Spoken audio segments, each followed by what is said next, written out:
नमस्कार, मी अमोल मोरे आणि आपण पाहत आहात बीज डंका. देश विदेशातील अर्थविश्वातील सर्वात महत्त्वाच्या बाजाराला दिशा देणाऱ्या आणि तुमच्या खिशावर थेट परिणाम करणाऱ्या प्रत्येक घडामोडीचं सखोल विश्लेषण घेऊन आम्ही पुन्हा एकदा तुमच्या समोर हजर झालो आहोत. चला सुरुवात करूया आजच्या सर्वात मोठ्या आणि सर्वाधिक चर्चेत असलेल्या बातमीपासून. गेल्या काही दिवसांपासून सोनं आणि चांदी यांच्या बाजारात सातत्याने घसरण सुरू आहे. अनेक गुंतवणूकदारांच्या चेहऱ्यावर यामुळे चिंता दिसत आहे, कारण गेल्या काही महिन्यापासून विक्रमी उंचीवर असलेलं सोनं आता सतत खाली येत आहे.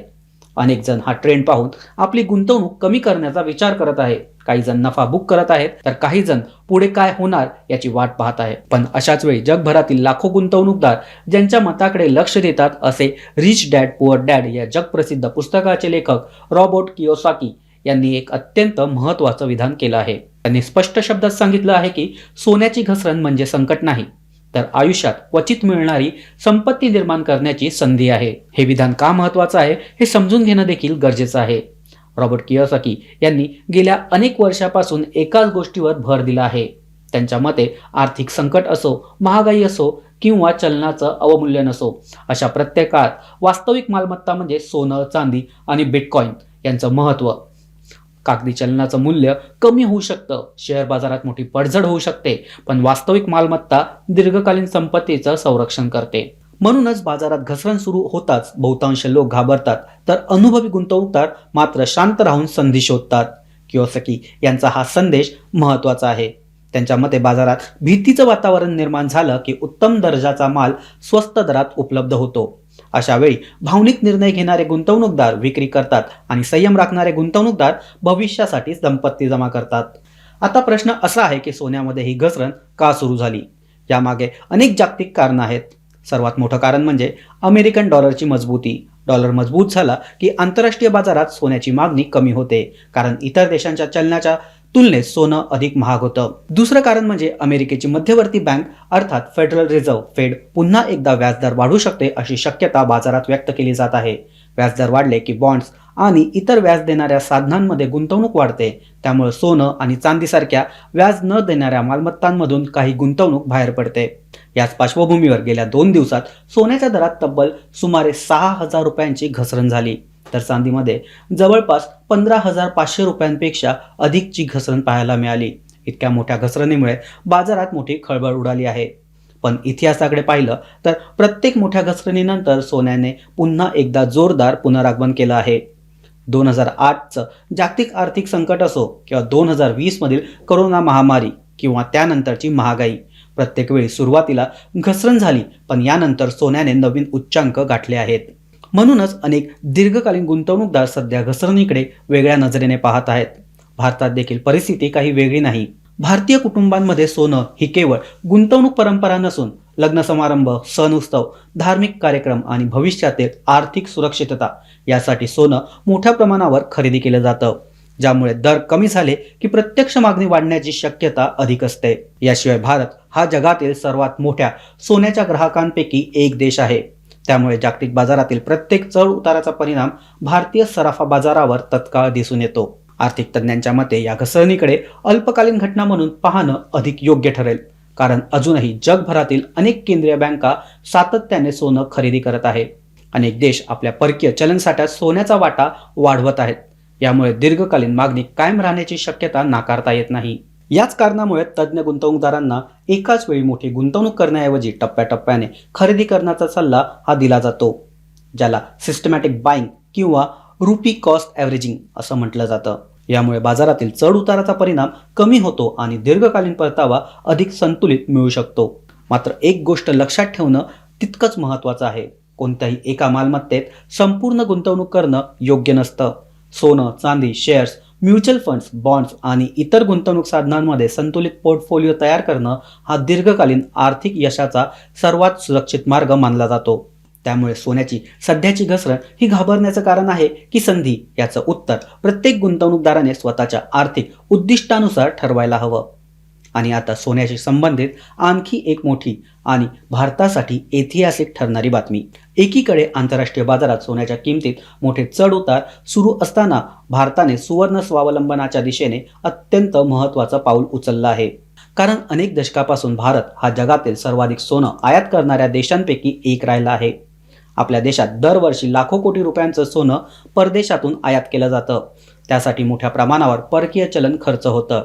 यामुळे अनेक वर्षापासून देशांतर्गत सोन्याचं उत्पादन वाढवण्याची गरज व्यक्त केली जात होती आणि आता त्याच दिशेने भारताने एक ऐतिहासिक पाऊल उचललं आहे. स्वातंत्र्यानंतर प्रथमच मोठ्या प्रमाणावर खासगी क्षेत्रातील सोन्याच्या खाणीने अधिकृतपणे व्यावसायिक उत्पादनाला सुरुवात केली आहे. आंध्र प्रदेशातील कर्नूल जिल्ह्यातील जोनागिरी, ज्याचं नाव आता स्वर्णगिरी असं ठेवण्यात आलं आहे, हा प्रकल्प सध्या संपूर्ण देशात चर्चेचा विषय ठरला आहे. जोनागिरी हे नाव बदलून स्वर्णगिरी करण्यामागे देखील एक वेगळी पार्श्वभूमी आहे. या परिसरात आढळणारे सोन्याचे साठे, या भागाचं ऐतिहासिक महत्त्व आणि भविष्यात भारताच्या सुवर्ण उत्पादनाचं केंद्र म्हणून विकसित होण्याची क्षमता लक्षात घेऊन आंध्र प्रदेश सरकारने हा निर्णय घेतल्याचं सांगितलं जातं. सुमारे 405 कोटी रुपयांच्या गुंतवणुकीत उभारलेला हा प्रकल्प अत्याधुनिक तंत्रज्ञानावर आधारित आहे. या खाणीत ओपन पिट मायनिंग, आधुनिक क्रशिंग प्लांट, उच्च दर्जाची प्रक्रिया यंत्रणा आणि स्मेल्टिंग तंत्रज्ञानाचा वापर केला जाणार आहे. खडकांमधून सोनं वेगळं करून डोरे बार तयार करण्याची प्रक्रिया ही भारतात पार पाडली जाणार आहे. विशेष म्हणजे या प्रकल्पातून दरवर्षी सुमारे 900 किलो सोन्याचं उत्पादन करण्याचं लक्ष्य ठेवण्यात आलं आहे. काही जणांना हा आकडा देशाच्या एकूण मागणीच्या तुलनेत कमी वाटू शकतो, कारण भारतात दरवर्षी 800 ते 900 टनाहून अधिक सोन्याची मागणी असते. मात्र अर्थतज्ञ सांगतात की ही केवळ सुरुवात आहे.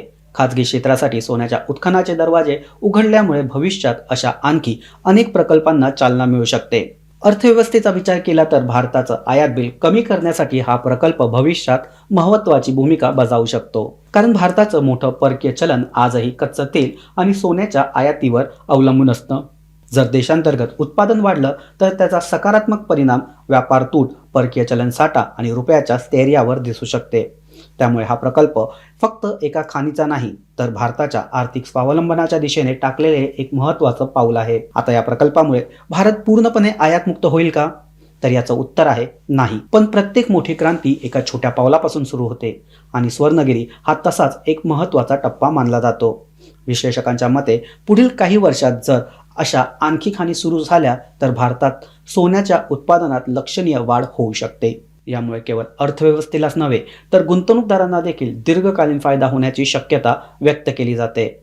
म्हणूनच आज देशभरात या प्रकल्पाकडे आशेने पाहिलं जात आहे. आणि आता सोन्यापासून वळूया भारतीय उद्योग विश्वातील अशा एका मोठ्या आणि बहुचर्चित घडामोडीकडे. भारतीय उद्योग जगताचं प्रतीक मानला जाणारा टाटा समूह पुन्हा एकदा चर्चेत आला आहे.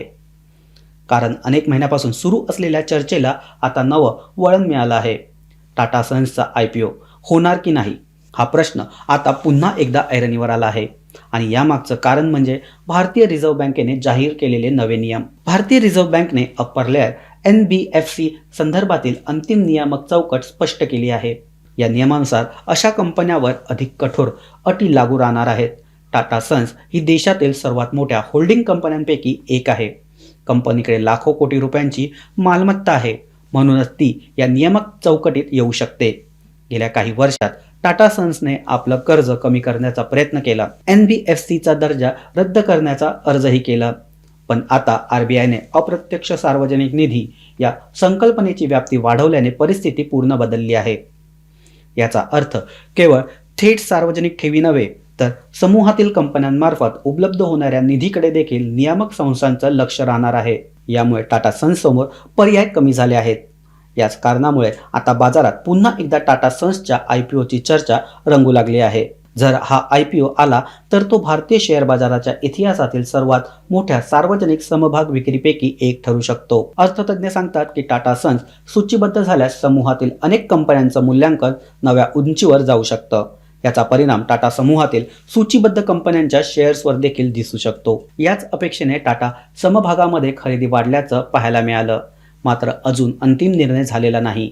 रिझर्व्ह बँक कंपनीच्या अर्जावर काय भूमिका घेते आणि पुढील नियामक प्रक्रिया कशी पार पडते यावर पुढील चित्र स्पष्ट होणार आहे. पण एक गोष्ट निश्चित आहे, भारतीय उद्योग विश्वातील सर्वाधिक चर्चेत असलेल्या संभाव्य IPO पैकी हा एक IPO ठरला आहे.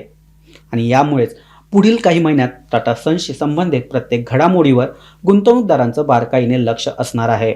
आणि आता पाहूया आजच्या बाजाराला दिलासा देणारी शेवटची आणि सर्वात सकारात्मक बातमी. आज भारतीय शेअर बाजारात जे घडलं त्यामुळे लाखो गुंतवणूकदारांच्या चेहऱ्यावर पुन्हा एकदा समाधानाचं हास्य उमटलं. गेल्या काही दिवसांपासून जागतिक अनिश्चितता, पश्चिम आशियातील तणाव, कच्च्या तेलातील चढ उतार आणि व्याजदरांच्या बाबतीतच्या चिंतेमुळे बाजारात अस्थिरता निर्माण झाली होती. अनेक गुंतवणूकदार सावध भूमिका घेत होते, पण आज चित्र पूर्णपणे वेगळं होतं. बाजार उघडताच खरेदीचा जोरदार ओघ सुरू झाला. मुंबई शेअर बाजाराचा सेन्सेक्स 700हून अधिक अंकांनी उसळला, तर राष्ट्रीय शेअर बाजाराचा निफ्टी 24,200च्या पुढे पोहोचला. दिवसभरात जवळपास सर्वच प्रमुख क्षेत्रामध्ये खरेदी दिसून आली आणि बाजारातील वातावरण पुन्हा एकदा सकारात्मक पाहायला मिळालं. मात्र प्रश्न असा आहे की अचानक ही तेजी आली तरी कशी? यामागचं सर्वात मोठं कारण म्हणजे आंतरराष्ट्रीय बाजारातील कच्च्या तेलाच्या किमतीत झालेली मोठी घसरण. ब्रेंट क्रूडचा दर हा $73 खाली आल्यामुळे भारतासारख्या मोठ्या तेल आयातदार देशासाठी हा अत्यंत सकारात्मक संकेत मानला जातो. भारत आपल्या गरजेपैकी बहुतांश कच्चे तेल हे आयात करतो. यामुळे तेल महागलं की वाहतूक खर्च वाढतो, उद्योगांचा खर्च वाढतो, महागाई वाढते आणि त्याचा थेट परिणाम सर्वसामान्यांच्या खिशावर होतो. पण तेल स्वस्त झालं की चित्र पूर्णपणे बदलतं. वाहतूक खर्च कमी होतो, उद्योगांचं उत्पादन कमी होते, महागाईवरील नियंत्रण ठेवणे हे तुलनेने सोपे होते आणि ग्राहकांच्या खरेदीची क्षमता वाढण्यास मदत होते. याच अपेक्षेमुळे आज गुंतवणूकदारांनी बाजारात मोठ्या प्रमाणावर खरेदी केली. दुसरं महत्त्वाचं कारण म्हणजे व्याजदराबाबतचा दिलासा. बाजाराला अशी अपेक्षा आहे की नजीकच्या काळात व्याजदरांमध्ये मोठी वाढ होण्याची शक्यता कमी आहे. यामुळे उद्योगांसाठी कर्जाचा खर्च नियंत्रणात राहू शकतो, कंपन्यांच्या विस्तार योजनांना गती मिळू शकते आणि याचा परिणाम त्यांच्या थेट नफ्यावर आणि शेवटी शेअरच्या किमतीवर होऊ शकतो.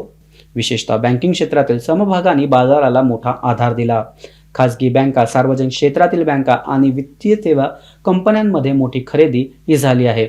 वाहन उद्योगातील समभागांना देखील चांगला प्रतिसाद मिळत आहे, कारण इंधनाच्या किमती कमी राहिल्यास वाहन विक्रीला चालना मिळू शकते, अशी अपेक्षा वाहन क्षेत्रातून व्यक्त केली जात आहे. FMCG क्षेत्रातील कंपन्यांमध्ये तेजी दिसून येत आहे, कारण कच्चा माल आणि वाहतूक खर्च कमी झाल्यास या कंपन्यांच्या नफ्यात वाढ होण्याची शक्यता व्यक्त केली जात आहे. फक्त मोठ्या कंपन्याच नव्हे तर मिड कॅप आणि स्मॉल कॅप समभागामध्ये देखील चांगली तेजी पाहायला मिळाली. याचा अर्थ बाजारातील तेजी केवळ काही निवडक समभागापुरती मर्यादित नव्हती, तर ती व्यापक स्वरूपाची होती. अर्थात प्रत्येक समभाग तेजीत होता असं नाही. काही कंपन्यांमध्ये विशिष्ट कारणामुळे विक्रीचा दबाव हा दिसून आला. विशेषतः कॉर्पोरेट घडामोडी, व्यवस्थापनातील बदल आणि अंतर्गत निर्णयाचा परिणाम काही समभागावर पाहायला मिळाला. LICच्या मुख्य वित्त अधिकाऱ्यांच्या राजीनाम्यामुळे कंपनीच्या समभागावर दबाव दिसून आला. मात्र अशा काही अपवाद वगळता संपूर्ण बाजारात सकारात्मक वातावरण पाहायला मिळालं. आता सर्वात महत्त्वाचा प्रश्न, ही तेजी पुढेही कायम राहणार का? याचं उत्तर देताना बाजार विश्लेषक सावध आशावाद व्यक्त करत आहेत. त्यांच्या मते जर कच्च्या तेलाच्या किमती नियंत्रणात राहिल्या, महागाई आणखी वाढली नाही, जागतिक स्तरावर मोठं भूराजकीय संकट निर्माण झालं नाही आणि परदेशी गुंतवणूकदारांनी भारतीय बाजारात गुंतवणूक सुरू ठेवली, भारतीय शेअर बाजारातील सकारात्मक वातावरण पुढील काही आठवडे कायम राहू शकतं. मात्र त्याचवेळी जोखीम देखील कायम आहे. अमेरिकेच्या फेडरल रिझर्व्हचं पुढील धोरण, जागतिक आर्थिक वाढीचा वेग, चलनवाढीचे आकडे, डॉलरची ताकद आणि कंपन्यांचे तिमाही निकाल या सर्व गोष्टी पुढील बाजाराची दिशा ठरवणार आहेत. यामुळे गुंतवणूकदारांनी भावनेच्या भरात निर्णय न घेता माहितीच्या आधारे आणि दीर्घकालीन दृष्टिकोन ठेवून गुंतवणूक करणं अधिक योग्य ठरेल. या सर्व घडामोडीचा एक समान धागा आहे, तो म्हणजे अर्थव्यवस्था सतत बदलत असते, बाजार सतत बदलत असतो आणि या बदलांमध्ये जो माहितीच्या आधारे निर्णय घेतो, जो संयम राखतो आणि जो दीर्घकालीन दृष्टी ठेवतो, तोच खऱ्या अर्थाने यशस्वी गुंतवणूकदार ठरतो. म्हणूनच बाजारात भीती असो किंवा तेजी, अफवा नव्हे तर माहितीवर विश्वास ठेवा, भावनेने नव्हे तर अभ्यास करून निर्णय घ्या. कारण योग्य वेळी घेतलेला योग्य आर्थिक निर्णय भविष्यात तुमची आर्थिक परिस्थिती पूर्णपणे बदलू शकतो. आजचं हे विशेष बुलेटिन तुम्हाला कसं वाटलं हे आम्हाला कमेंट करून नक्की सांगा. व्हिडिओ आवडला असेल तर लाईक करा, तुमच्या मित्रपरिवारासोबत नक्की शेअर करा आणि अशाच विश्वासार्ह, वेगवान आणि सखोल बिझनेस विश्लेषणासाठी बीज डंका चॅनलला सबस्क्राईब करायला अजिबात विसरू नका. पुन्हा भेटू नव्या आर्थिक घडामोडीसह, नव्या विश्लेषणासह. तोपर्यंत स्वतःची आणि कुटुंबाची काळजी घ्या, सुरक्षित राहा आणि आर्थिकदृष्ट्या सजग राहा. धन्यवाद.